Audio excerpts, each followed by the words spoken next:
Welcome back, everybody, to another episode of the Junkyard Dawgcast. I'm your host, Jordan Hill. Got the whole crew with us, Kipp Adams and Ben Wolk, on this Tuesday afternoon. And you can't see me. I'm having some camera issues, but I'm down in Dallas, Texas for SEC Media Days. Been a busy Tuesday for the Georgia Bulldogs. We had a chance to talk to Kirby Smart and several players as we go through the second day of SEC Media Days. And a lot to dive into on this episode. We've got a chance to talk to the Georgia players. We've had a couple of busy days getting to hear from other teams. Had a chance to write a few stories on Monday based on talking to some former teammates of some new Georgia Bulldogs. So that was pretty neat. So a lot to get into on this episode. We'll also talk a little bit recruiting later on in the episode. And of course, we're going to talk about College Football 25, the new video game, give some early reviews and share what we're thinking. But fellas, let's start and let's talk about Georgia at Media Days. They took the stage early on Tuesday.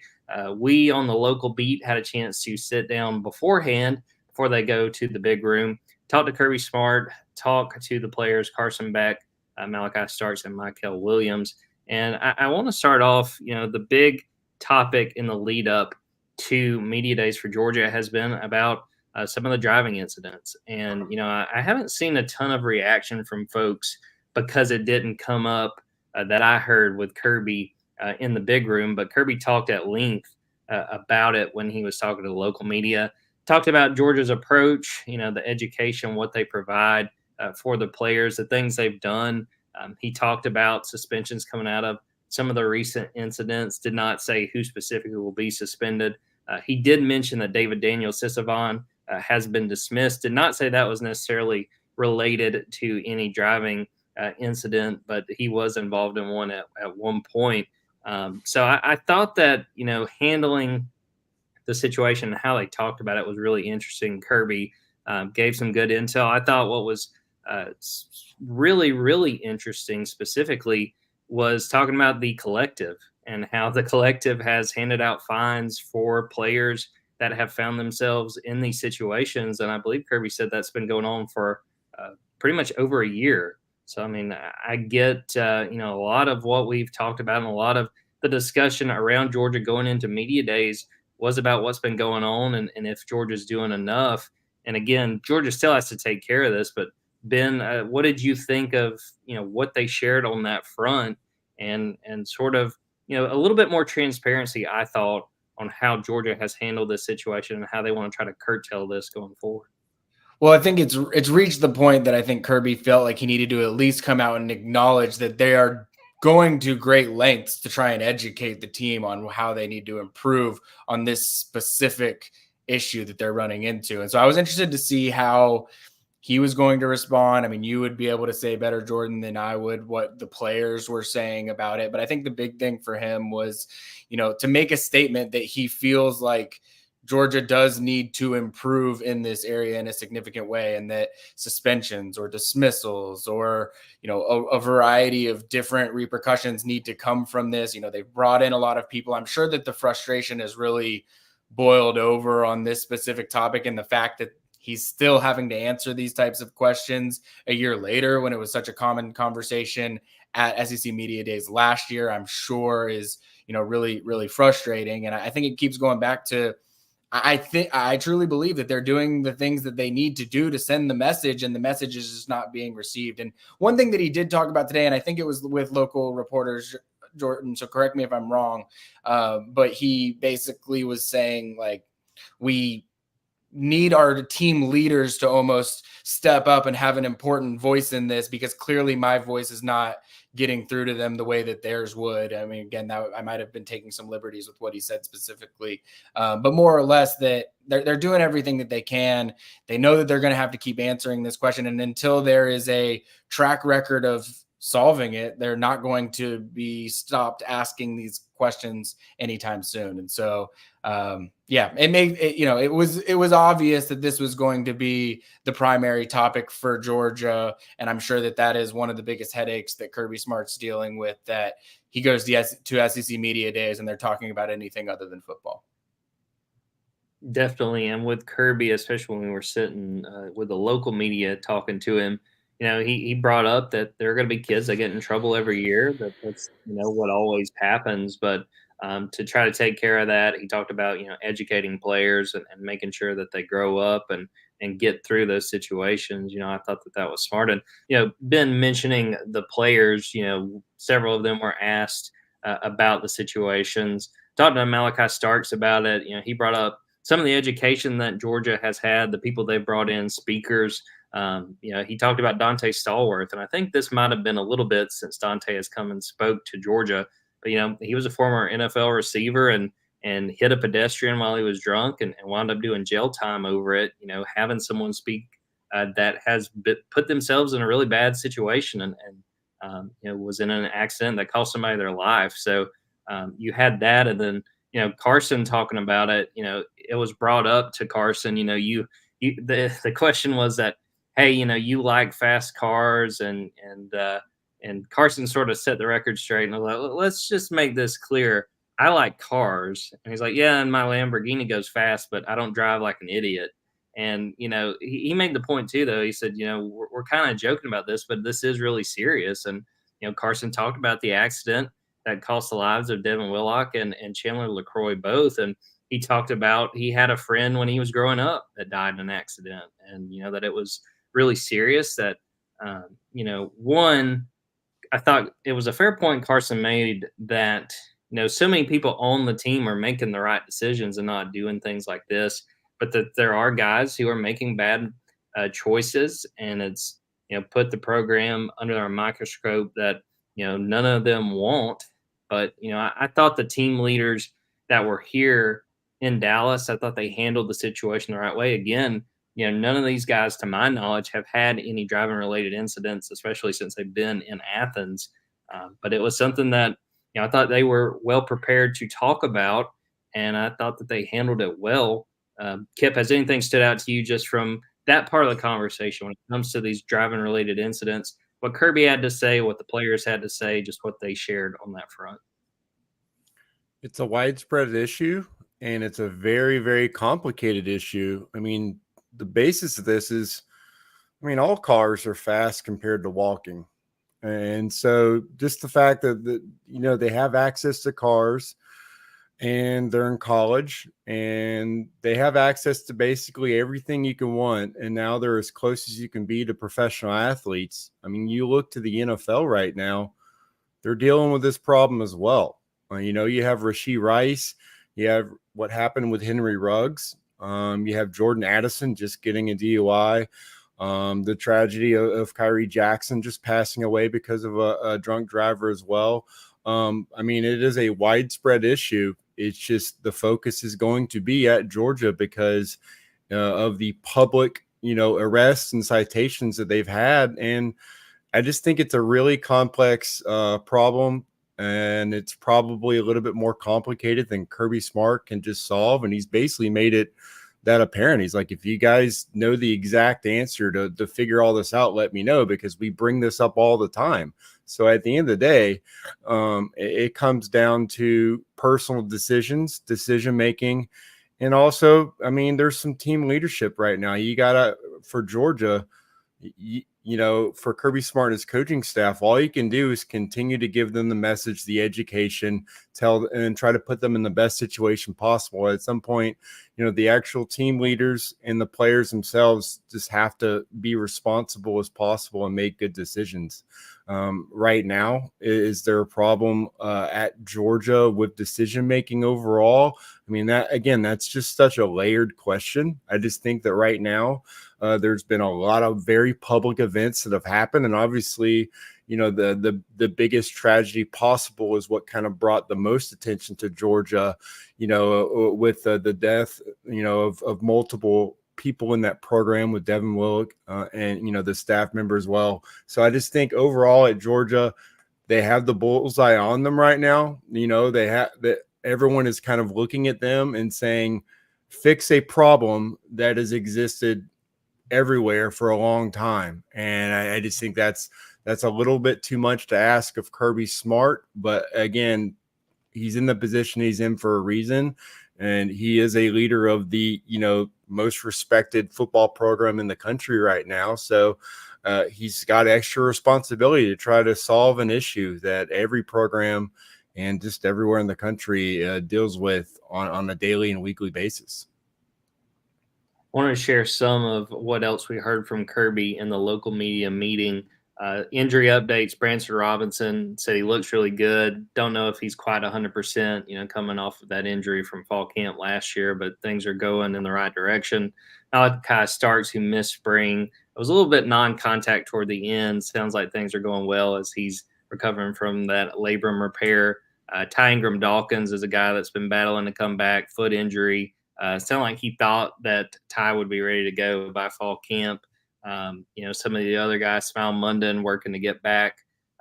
And Ryan Puglisi said he has been in really good health. He was sporting a knee brace at one point, and I think he had a crutch there at G-Day. So that was definitely positive on that front. As far as the players, really good perspective from Carson Beck. I thought he shared a lot about, what he's gone through these last few years. It was brought up to him that, you're getting ready for your 5th year at Georgia. That's not something you see every day. And he talked about, the tough times, and he talked about 2021 when, he was looked over, and he said, I did spend a lot of that season feeling sorry for myself, but, kind of battled through that. And you see what he has accomplished and what he's doing now.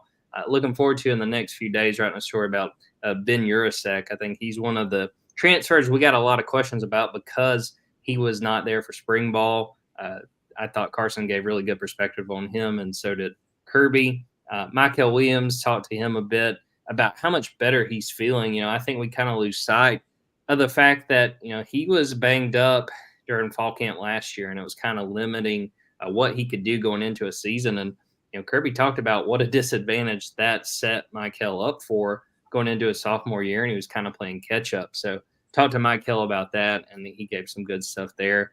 Malachi sounds like he's feeling good, feeling healthy going into the year. He talked very highly when I spoke to him about KJ Bolden, which I saw later on Kirby was raving about KJ as well. So, yeah, a lot of good stuff I thought from the local media session with these guys. And then kind of turning the picture to when Kirby went to the big stage, getting to hear him a long introductory talking about some of the different things he's been up to this summer. Thought it was really interesting. Him talking about Mary Beth and the twins going to Amsterdam to see Taylor Swift. I want to say that Kirby said he and Andrew were up in Cooperstown doing some baseball travel. But, good perspective, I thought, on the approach coming off a year where things didn't go Georgia's way, not necessarily using that for motivation, which I thought this spoke highly of Carson Beck. He was echoing the same thoughts. And I think you could kind of see that they're on the same page of how they want to approach this season, especially after how last year ended. I'll throw it to you, Kipp, with Kirby on the main stage. Did anything in particular stand out to you about what he had to share and some of the thoughts that he expressed while he was down here in Dallas? Well, it seems like, he's ready for practice to get here. I think obviously this offseason, it's been a lot of off the field stuff that, kind of distracts from what he's trying to build and the culture at Georgia. We were waiting to see what this offseason mantra was going to be and who off the field that they went to study. So obviously it's interesting that, Nike was the choice.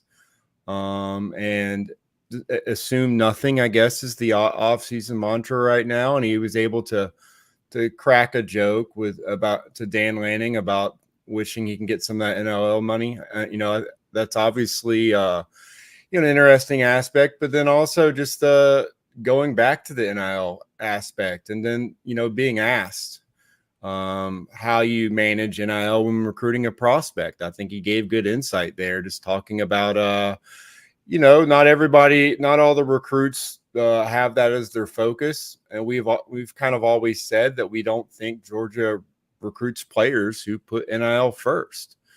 And he basically admitted that. He just said, listen, if there are people who have that as their top priority, then, go for it.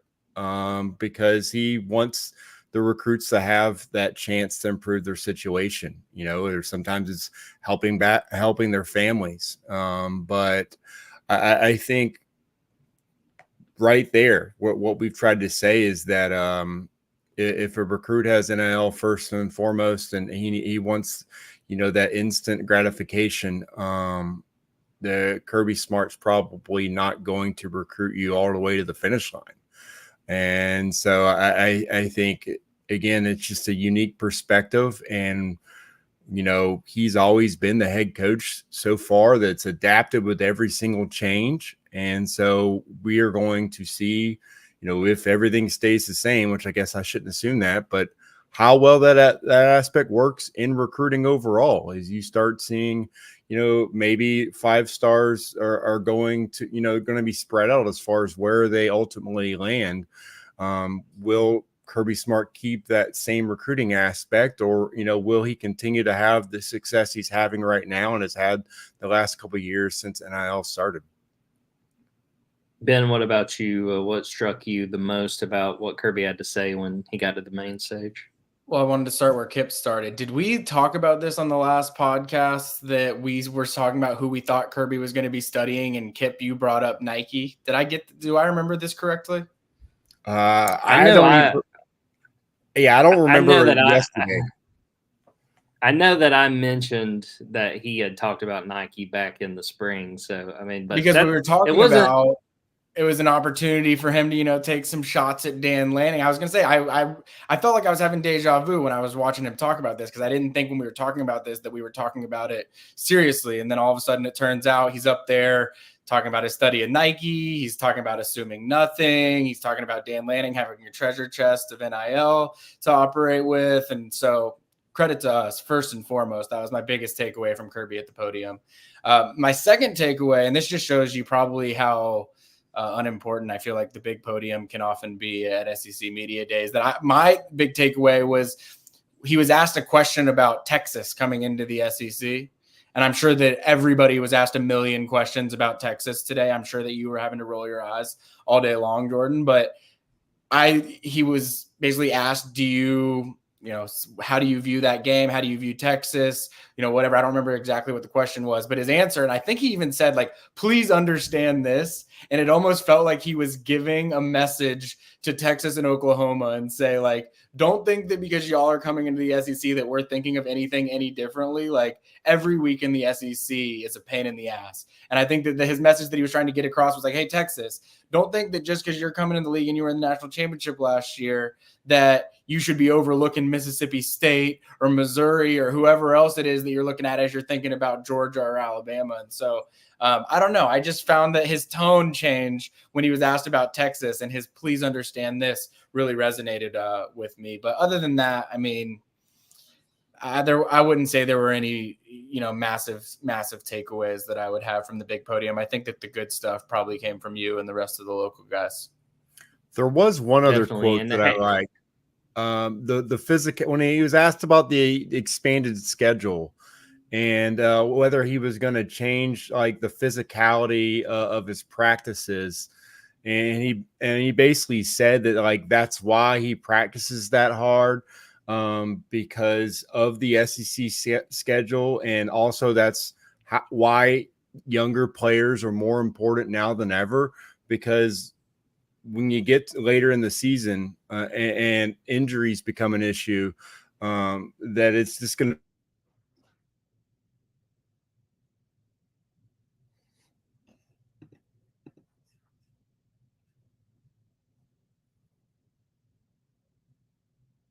Ben, I'm assuming we have lost Kipp. Is that accurate? I was wondering if it was me. I am still here, guys. I am rocking and rolling. Sorry about that, but I was talking about just the normal the attrition that Georgia experiences because of the schedule they play in the SEC, and that the added games are going to make it even more important. According to Kirby, he says, can you get your younger players ready faster than your opponent is a huge advantage. And so he took a question about physicality. Yeah, well, we lost Kipp there. I have to say that between the three of us, I really did not expect the hotel Wi-Fi to really be rocking. And okay, now the background's changing. Now we've got the I Hog think Sports background. I will say Kipp was having a great episode. I just wanted to give him his kudos. I thought he had a, I don't know, A plus type of episode going on here. So it's a bummer that he cut out there. he ended at the perfect time. I was going to read that quote about Nike. He said, "This year we took Nike, who I've had the great pleasure of meeting Phil Knight and his wonderful wife, Penny. Wish I could get some of that NIL money he's sharing with Dan Lanning, but that's another note." That was pretty good. Wanted to share, too, with the players, getting a text from Kipp, so I had to react to that. Good stuff from Carson Beck. I'm expecting to write a few stories out of what Carson had to say with us, both out talking with the local beat and then with the national guys. But then Michael Williams got really good perspective from him.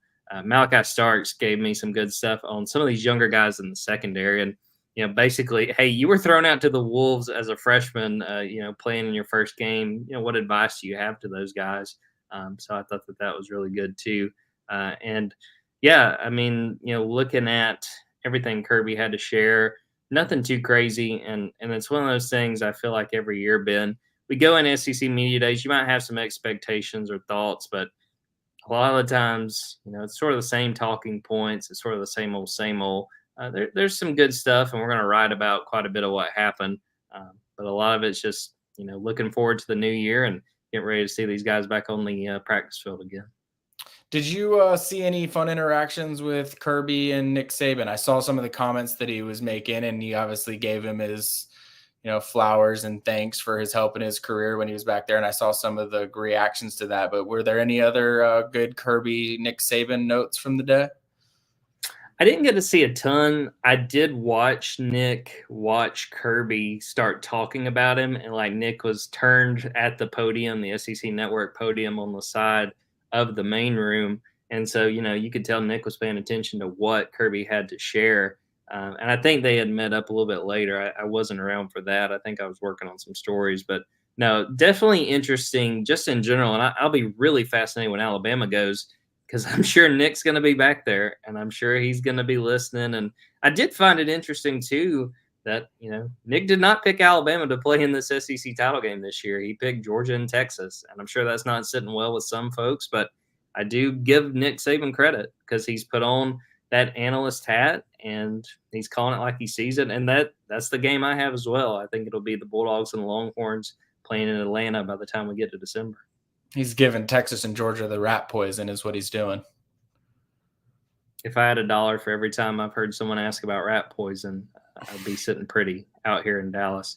We're going to take a quick break, come back, and talk about recruiting. Again, I would encourage everyone to go to Dogs 24/7. We're going to have a lot of stories out of Georgia's time at the podium, both on Tuesday and stories going forward for the rest of the week. Also, if you are watching this live or listening to this on Tuesday, this is the last day of our 50% off sale. Very, very much encourage you guys sign up, not only for the content that is coming out of media days, but we are going to be in fall camp before long. So there will be a lot more VIP notes, a lot of intel behind the scenes of what's going on. I cannot encourage it enough. I do want to shout out Craig Lawson, who said I'm a company man now rocking the 24/7 logo. They paid for this. They bought it.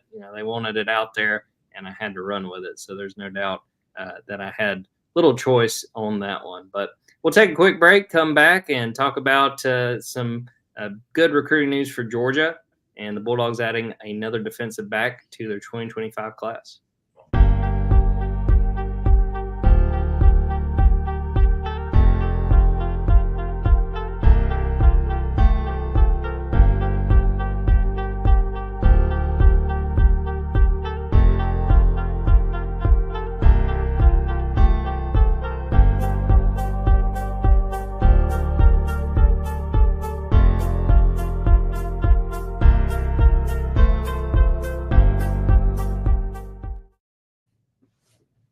Ben, there was good news for the Georgia Bulldogs on Sunday night with four-star safety Rashad Johnson committing to the Bulldogs. It was a little bit of a wait as we were waiting for him to announce, but I'd say the Bulldogs thought it was well worth it. What can you tell us about Rashad Johnson, his recruitment, and what the Bulldogs are getting in the four-star safety? Well, what it means for Georgia, I'll start with is, I mean, I'd love to go back and check when we were talking about Georgia defensive back recruiting, and I was saying it's the position group that I think is a little bit up in, or the most up in the air at this point in time. It probably would have been some point about a month ago, mid-June, and it has not taken long at all for Travaris Robinson and Dante Williams to get that sorted out. I mean, I think they've got 4 guys now that they really feel strongly in, and that there's a lot of versatility with as well. I mean, you look at Todd Robinson, Shamari Earls, Jalen Morgan, now Rashad Johnson. Every single one of those guys, I think if you were to say, what position are they going to play at Georgia? You would say they could play, Shamari Earls could play corner, he could play star. Jalen Morgan, he could play star, he could play free safety. Todd Robinson, he could play star, he could play free safety. Rashad Johnson, he could play star, he could play safety. I think that because of that, Georgia has put together a defensive back room in this class that has a lot of flexibility in the years to come. And I think that was by design. I think that that's a player type that Travaris Robinson in particular really, really likes. And I think that Georgia did its homework on every single one of these guys. They worked out 3 of the 4. The one that they didn't was Shamari Earls, and he's the one that they probably feel most strongly in terms of just the projection of the type of player that he's going to be able to become. With Rashad Johnson specifically, 6'2", 200, I think he's probably a safety when we look at it long term. That's where I see him ending up, but someone that definitely has the ability to play star earlier in his career as well. Again, just good work by these new DB coaches to go from what's going on with this DB class to, all right, now you've got a really solid 4. I think the big question now is, what do they do next with defensive backs? Where do they go here at defensive back? And I think there's a couple of guys that'll probably make summer decisions. Jonte Gilbert is an in-state cornerback that'll make a summer decision in August. And then Ben Hanks is from Florida. He's looking at the Florida schools in Georgia. He will also likely make a summer decision. Where I'm looking at, and I'm not ready to say one way or the other on July 16th what Georgia does with that 5th spot, so to speak, because I do think that Georgia would like to add at least one more defensive back in the 2025 class. I think they would like to add maybe 2 more if they could, but I think that they only want to do that for who they deem to be the right guys. And I think that 5th spot, you look at Jonte Gilbert, you look at Ben Hanks, they're definitely possibilities. But I also think that Georgia knows now, because they have a solid 4 that they feel really strongly about, they've bought themselves a little bit more time to figure out the rest of that DB room, or what that final DB spot might look like. And so, yes, I think Jonte Gilbert's an option. Yes, I think Ben Hanks is an option. But I also think that there's some committed guys right now that Georgia is going to take some big swings on during the season. I mean, we've already talked about it in the last month that, last cycle at this time, KJ Bolden was committed to Florida State. Andre Evans was committed to LSU. Both of them wind up in Georgia's class. So they know that they can do their senior year evaluations and still get guys into the class before it's all said and done. And so I'm not willing to say just yet who I think they will add to that room beyond those 4, but I am confident in saying that I think that they will add another one. And I think that there will be, a strong eval done, and also a strong push for some guys that they maybe have missed on in the last couple of months. I mean, you just look at the class that they have in place right now. I mean, Shamari Earls was committed to South Carolina for 2.5 months, and Georgia only offered him, maybe 3 weeks before he committed to South Carolina. That just right there shows you a lot can change if Georgia throws out a new offer, they start prioritizing or pushing for another guy that might not be making a final decision, so to speak, until the end of the year. So, I mean, I'm fascinated by what that final DB spot looks like. And I think that credit to Dante Williams and Travaris Robinson, that I don't think that you have to look at this DB class anymore with any level of concern, because they got 4 guys that they really, really like. Piggybacking off of that, Kipp, what do you think of the job Georgia has done putting this defensive back class together? It wasn't that long ago we had legitimate questions about who would be in the mix and who they would be getting. And you see with them adding Rashad Johnson, that's another step toward getting the defensive back class exactly where they want it in the 2025 cycle. Well, just to echo what Ben said, I mean, the versatility. It's Kirby's always had a type of DB that he's looked for and a mentality he's looked for. And we knew new coaches. He even mentioned it today. 4 new coaches. It's a challenge. And, one of those aspects is, your evals change a little bit. What Travaris Robinson's looking for in a safety might be, there might be some differences in what Dante Williams looking for in a cornerback as well. But then also, with Travaris Robinson, you still do have that similarities with, being in Alabama. And then with Rashad Johnson, I think that played a huge role. He's already seen this guy. He's already offered this guy, and when he was working for Nick Saban, he saw enough in this guy to say, I think this guy's worth an offer to Alabama. And I think this was before he put up really, really impressive junior film. And Rashad Johnson's an interesting guy because he got, double-digit offers, dozen offers, and Georgia still kind of wanted to see him. And there are prospects that get to that stage, and they're just like, they go to their high school coach, and they're like, no. I mean, I've already got what else do they need? Why do they have to see me in person?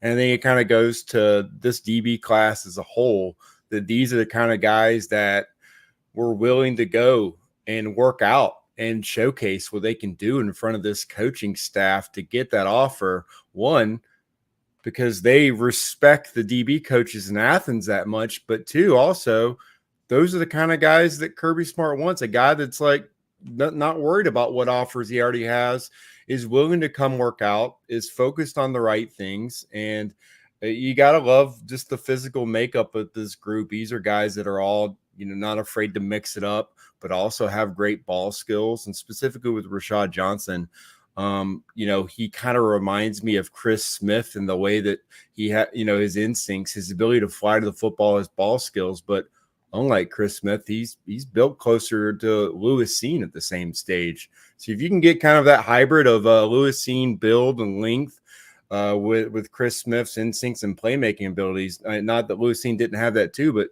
that's just a great hybrid of a football player, and probably pretty close to just how Kirby Smart would want to draw up his entire secondary if he could.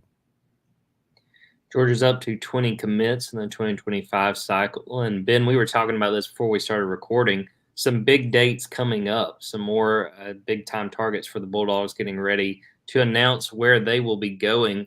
Give us the latest on the dates to know and some of the targets that we're watching for, getting ready to announce where they'll be headed.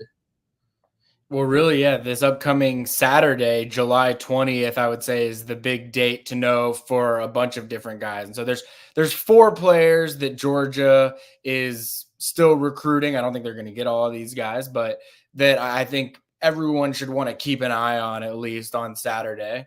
That would be 4-star offensive lineman Cortez Smith from Parkview and in Georgia. That would be 4-star linebacker Christian Gass from Eastside High School in Georgia, where Eric Stokes went to school. That's 4-star edge Bryce Davis from Grimsley in Greensboro, North Carolina, where Jaw Jarrett went to high school.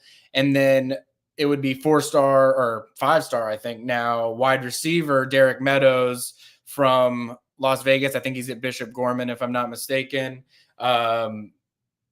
I think Georgia's probably going to get one of these guys. I think that if we're being, we're really looking at it, I think that right now Georgia is in great shape to land at least one of these guys. I think 2 of them are a possibility. I think that Derek Meadows is an outside shot. I think that Georgia has been very clear in, with the way that they recruited CJ Wiley, the way that they are recruiting Derek Meadows. They're not going to go to the nth degree to land one of these elite wide receivers, but they are going to try and recruit them until the end. And they would love to make their 5th wide receiver one of CJ Wiley or Derek Meadows. And that's probably not going to change regardless of the decision that Derek Meadows makes on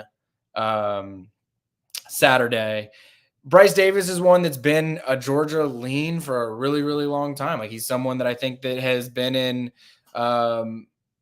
Georgia's been in really good shape to land him for a really, really long time. And I think that as this class has gone on, we've seen Georgia land Darren Akinnigbon. We've seen Georgia land Isaiah Gibson.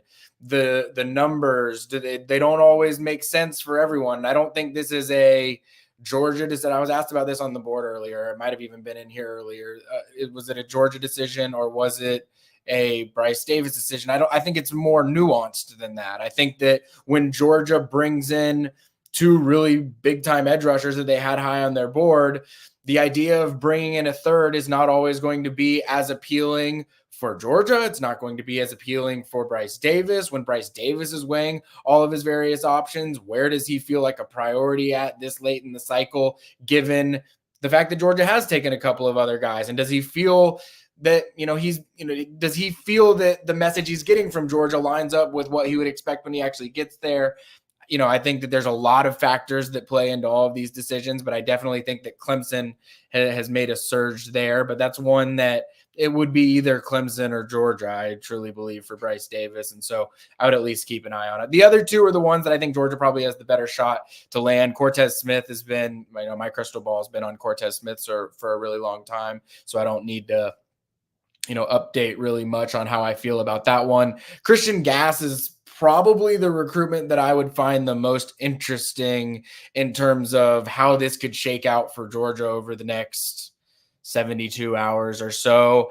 I think that if the decision had been made last week when I went to go see him, or probably even right now, I think Tennessee would be what my prediction would be. I have not put in a crystal ball pick yet though. So I am not at the point of saying I think that this one's a done deal. I do think Georgia and Tennessee are really battling this one out probably until the final hour. And even if, he were to make a decision one way or the other on Saturday, I don't necessarily think it would be over. I think Glenn Schumann has done a really good job in this recruitment. I also have put my personal stamp on Christian Gass as someone that I've seen up close a bunch this year, and I think really highly of. I think his upside, his ceiling as a linebacker reminds me of a lot of guys that Georgia has brought in at linebacker over the last 4 or 5 years that I think, he's probably not being given the respect as how quality of a linebacker he would be for this class. And so I think that you're seeing Georgia probably willing to battle for a guy like Christian Gass late more than they might be for some other guys. And so that's why I think that these last few hours make it a little bit interesting. But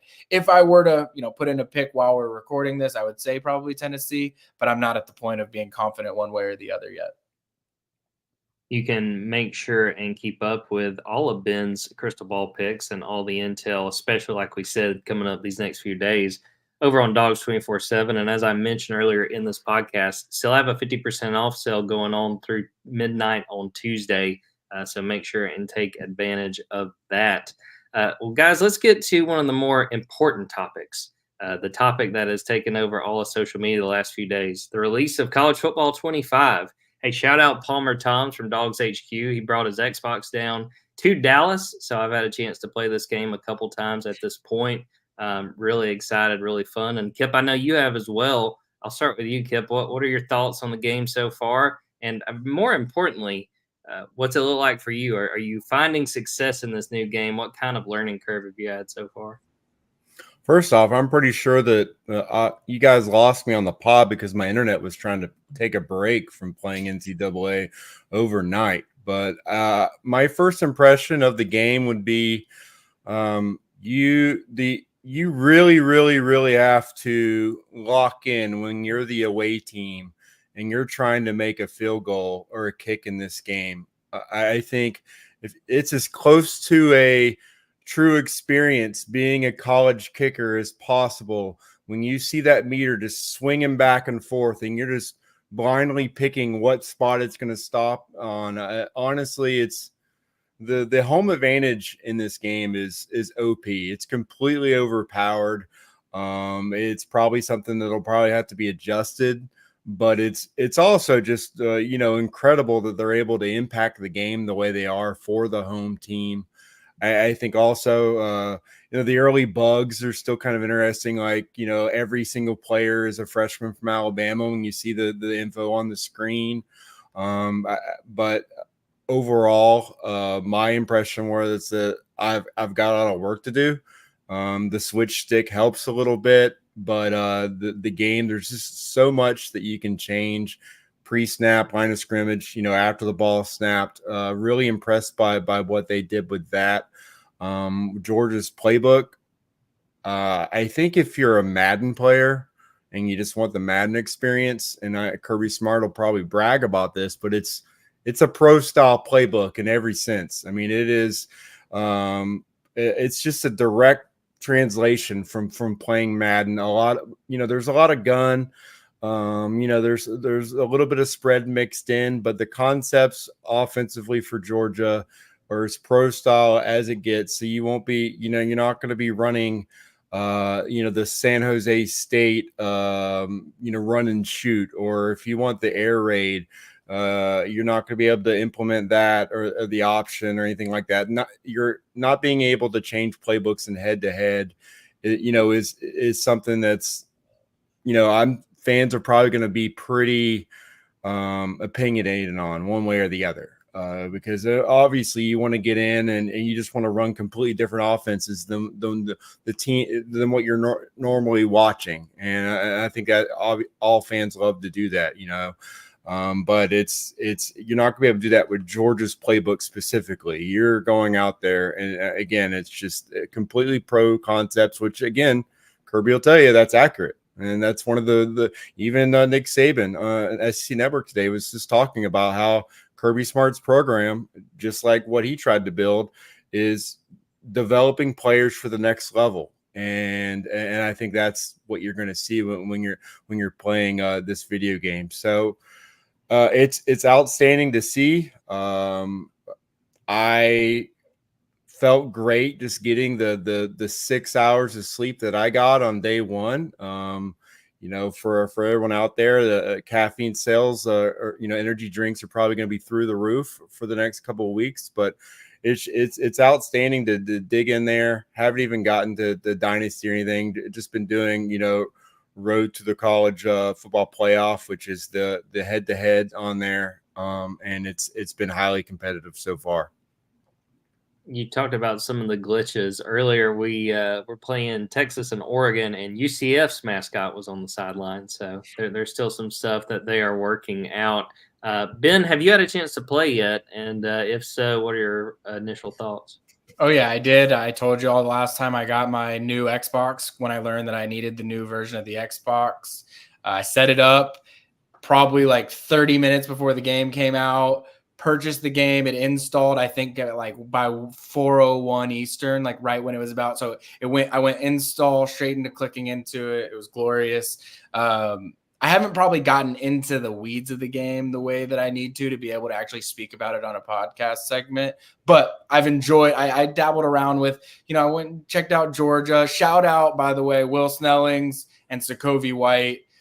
I will not disrespect either of you the way that EA Sports did. Sokovie, I'm actually going to take a second away from the College Football 25 video game to say that I'm calling it this year that Sokovie White is going to have an impact for Georgia this year, to the point, and I don't know how in-game ratings adjustments will work, but I'm thinking Sokovie White, I'm going to say a 12 rating bump by Florida. I agree with that, because Kirby got the chance that Nick Saban asked him which freshman, he thought was going to make an instant impact for him this year. And after speaking, about KJ Bolden and making a big statement and saying that he's probably ahead where Malachi Starks was at the same time, which again was an eye-opening comment about that. He immediately just went into Sokovie White and said he's already helped us at receiver and he's going to provide depth this year. And knowing that, what Georgia's wide receiver room looks like, and knowing that Kirby's just mentioned him on his own, says a lot to what what they think of Sokovie White. So I think if Kirby Smart was making a rating for Sokovie, I think he would probably be double digits higher than what he is in the game. Also, shout out Quintavious Johnson, probably the guy that surprised me in terms of how high his freshman rating was. But as I said to you guys, EA knows ball. I'm team Quintavious Johnson all day, and I was as surprised as anyone that he was one of the maybe overinflated freshmen. But that just tells me that they've been grinding the film, so I love it. Craig Lawson asked if this was a Madden gameplay with different skins. No, I feel like that they've done a very good job of making this game its own, and I'm enjoying it. Although, guys, I got to do a lot of reps on defense. My tackling, no matter who I played with, has been horrendous. Offense, hit or miss. I've thrown a lot of interceptions early on. But we got, probably 2 weeks before fall camp starts. That is plenty of time to get in some valuable reps and make sure I'm ready by the time I get a dynasty rolling. Well, all right, we are going to wrap up the episode right there. I want to point out again, we'll have a lot of content these next few days from SEC Media Days, a lot of stuff to still sift through from Kirby Smart and the players that were here. We'll have a lot of stories out of that. We'll have some VIP content out of that as well, planning on later Tuesday. And again, make sure and take advantage of our 50% off sale. It ends at midnight Tuesday night if you're watching or listening to this on Tuesday. So we'll wrap it up right there. Be sure to subscribe to dogs247.com. Go to YouTube. We've got video out of Tuesday's media sessions with Kirby Smart and the players. Also go to TikTok. We'll have some stuff over there as well. So for Kipp Adams and Ben Wolk, I'm Jordan Hill. Until next time, take care, everybody.